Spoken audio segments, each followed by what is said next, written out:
In life, we've got all these challenges that are going to be there whether we like it or we don't. But as much as we've got all these challenges there, we then see this world differently because of how we choose to look at our challenges and what we plan to do with and what we made our world to be. For this old man is that he looked at this mountain and he said to me, I've got a place to go to. I've got kids that can take me in, and I can have a roof over my head, I can have clothes, I can have food, I can have all the best things. But I would not have fulfillment. I would not be fulfilled there. I would have to live their way, their rules, see the world their way, through their eye. And I said, this year for me it's more fulfilling than living there. I can rather live on a mountain outside here where I'm fulfilled. While the guys that were homeless on the other side of the mountain didn't have a choice. They stayed in this mountain because it's all they can have. And they saw this mountain as a curse. To them, this was poverty. We were cursed to stay here. One day I'll do better, I'll move out of this mountain. I never thought my life would turn out this way. And they and the old man lived in precisely the same world. They saw this world differently. With the old man, he saw this world as part of him. This is my world. This is where I want to be. I'm happy here. I've got this here. He looked at these things and saw the best situation. He looked in his situation and he identified the best things about his situation. What is best about this? What is great about this situation? What is good about this situation? And he looked at this, and it made his world bearable. It made his world fulfilling, different, normal, happy. And the other guys are missing all that because they've decided to look at the negatives of their world. It's cold, we're outside, it's raining, there is no running water, there is no proper sanitation. I can't invite people here. And their world has become miserable. They hate where they are. They wish every day that they're out of this place. That's what the world is. The world is what we make it to be, what we decide it is. And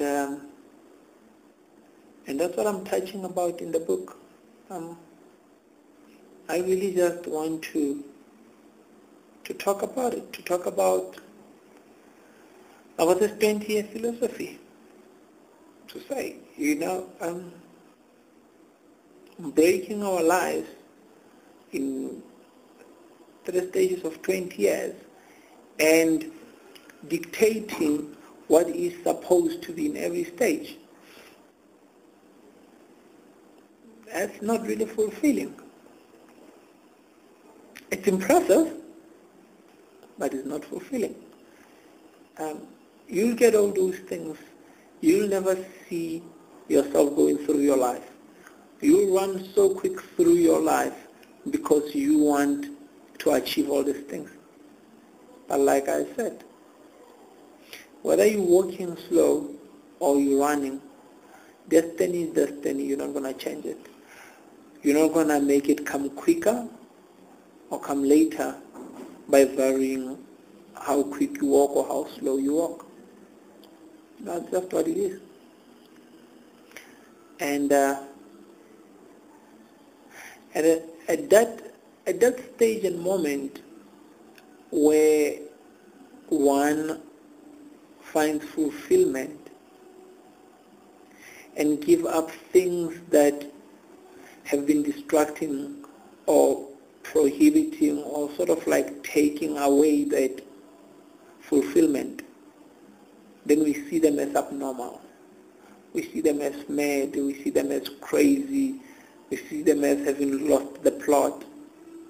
What we don't realize is that they have come to a decision that is not familiar to us, because they've come to a decision that is not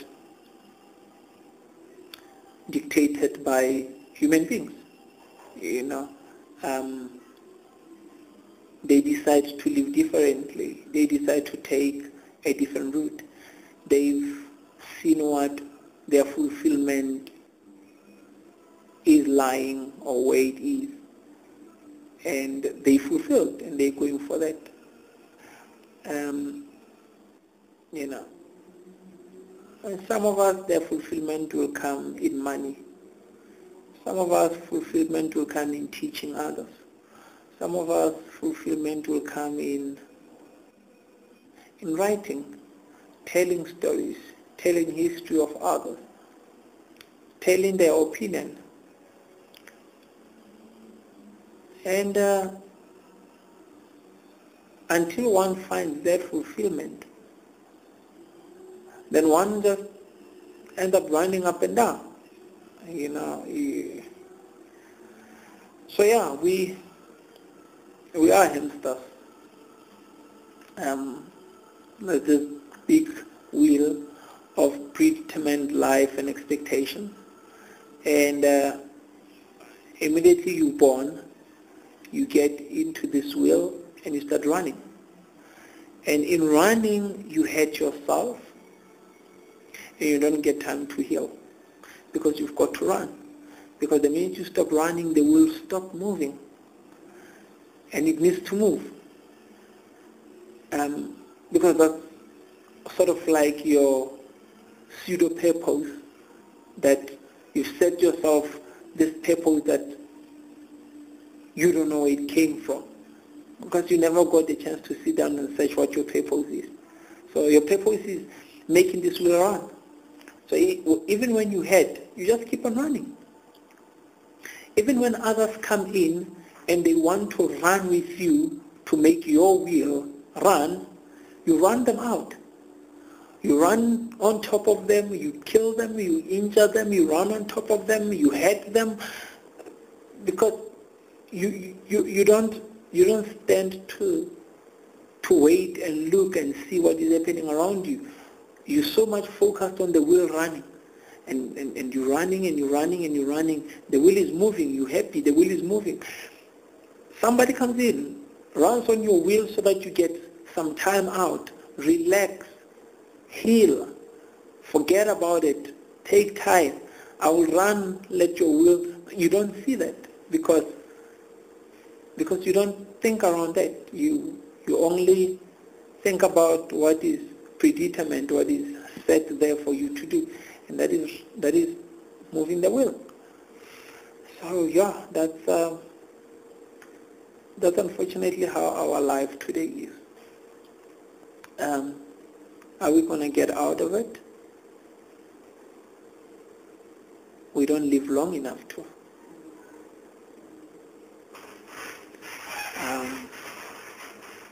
You run, you wear yourself out, Your body can't take it anymore. You collapse. Before you know it, it's 65 years. It's time for you to go. You've just pensioned. You haven't enjoyed life. There has to be an easy way to live our life. You can't just wake up every morning, you go to work, run through the day, so much to even notice anything, so much to even notice your colleague saying to you, you look beautiful today. Because you're running past everyone and past everything that they say. Friday comes, you're so much focused on dealing with your weekly stress, and you just go wasted on loud music and come Sunday you're at church, still not concentrating on yourself, you concentrating on, I need to pray to God to give me strength, I need to pray for that, I need to pray for that, but no way here have you just taken time to say, sit down and say, what fulfills me? What makes me? What do I need? Channel your prayer so that it's more specific to you. Stop praying for universal things, general things, and we pray for those general things and everything because we don't understand ourselves. We don't know ourselves.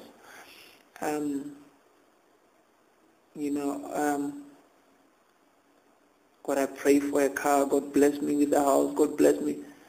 You're asking things that the world has predetermined that you need.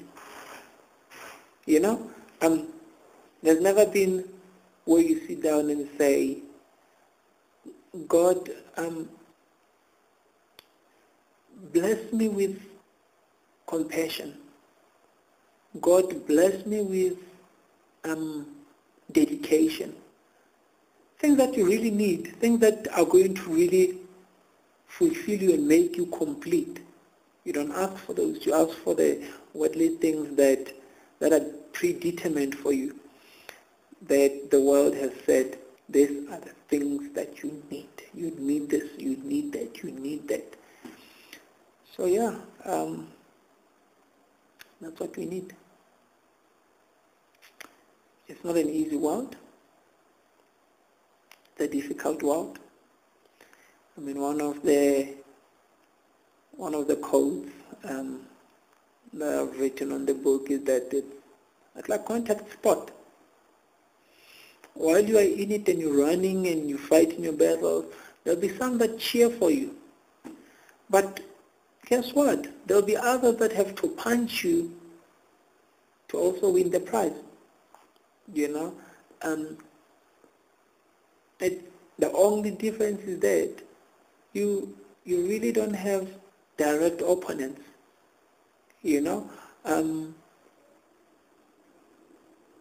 Nobody's opposing you.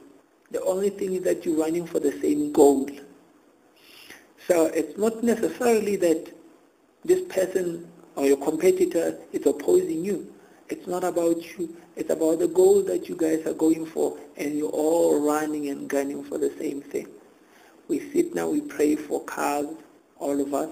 Already we're sitting with enough traffic in Joburg, but everybody that prays is still praying for a car. God bless me with a car. Where are you going to drive the car? Where are you going to drive it? How about we start looking at things that matter and say, God, bless me with acceptance. Just acceptance. Bless me with the spirit of sharing. Just so that when I go to work, I'm fine with sharing the car with the least club that I'm with. I'm happy being in public transport, sharing with other people. What is fulfillment? And we missed the boat. We're not fulfilled. We're rich. we wealthy, we educated, we smart, we competitive, we're not fulfilled. We have forgotten completely about what fulfillment is. And we're living our world or our lives on the wrong principles, because the minute you start doing things without fulfillment, you only concentrate on the outcome. What am I going to get out of it? Easy. Very easy to fall in the trap. If now today someone was to come to you and say to you, I'm going to give you, I've got this course for 2 years. I'm going to give you a bursary for this course. I want you to attend this course. And this course is about being a better person. The first thing you ask is that, which college is doing this course? Which university is giving this course? Who are they accredited with? Am I going to get a certificate, or am I going to get a degree or a diploma? Because you're more worried about the outcome, the price. What is it in for me? What's in it for me? I'm not worried about what I'm going to learn there. I'm not worried about if I'm going to become a better person there. You're not worried about that. You're worried about, what am I going to come out so that I can show it to people? You come and the minute people ask you, the first question they ask you is, where did you go to college? What did you do there? Was it a degree, a diploma?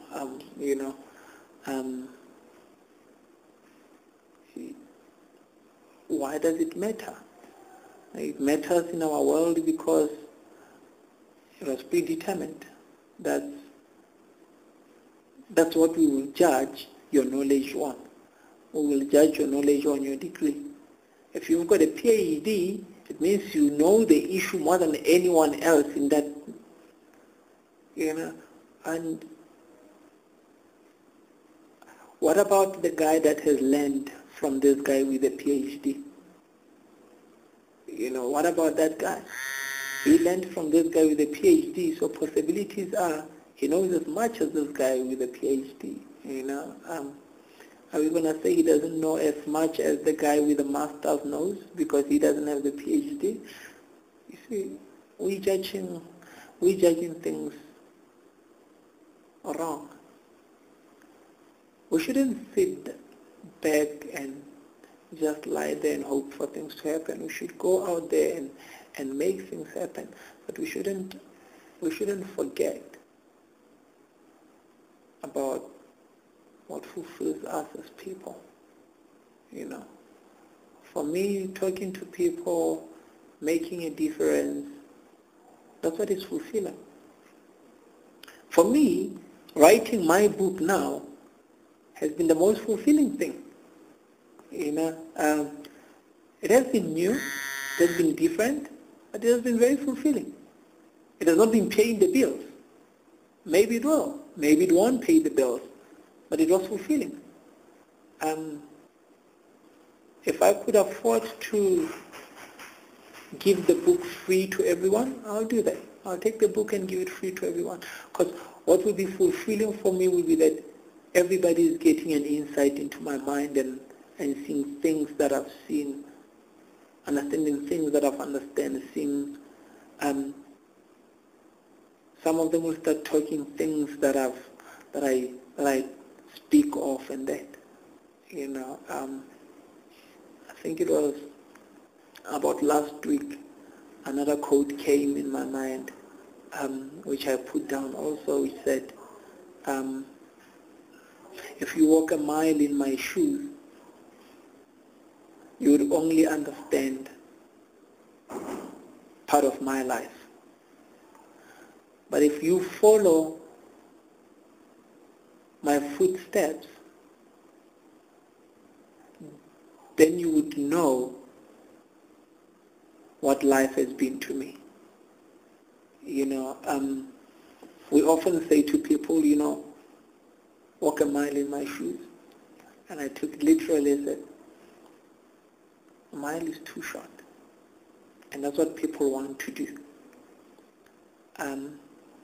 They want to walk only a mile in your shoes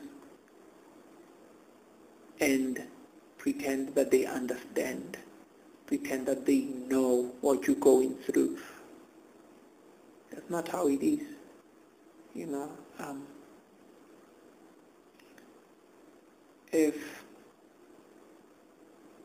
If life was that easy, then we wouldn't be going through the things that we're going through. We wouldn't be hating people the way we're hating them and that.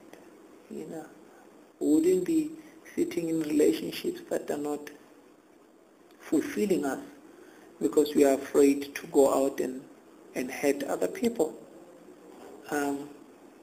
We wouldn't be afraid to take a leap of faith and venture to the unknown to achieve things that we need to.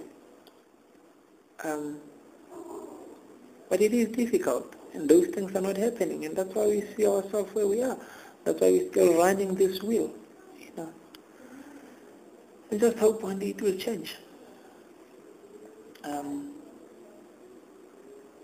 But we have the power to change it. You can change how you live yours. I can change how I live mine. People will look at you and think, she's lost it, he's lost it, but you'll be fulfilled. And the thing about fulfillment is that when you're fulfilled, you don't even hear the negative things that people say. When you're fulfilled, people come and they say this about you, and you say, that's okay, I'm happy with it anyway. That's when fulfillment is. When you are fulfilled, even when people come in to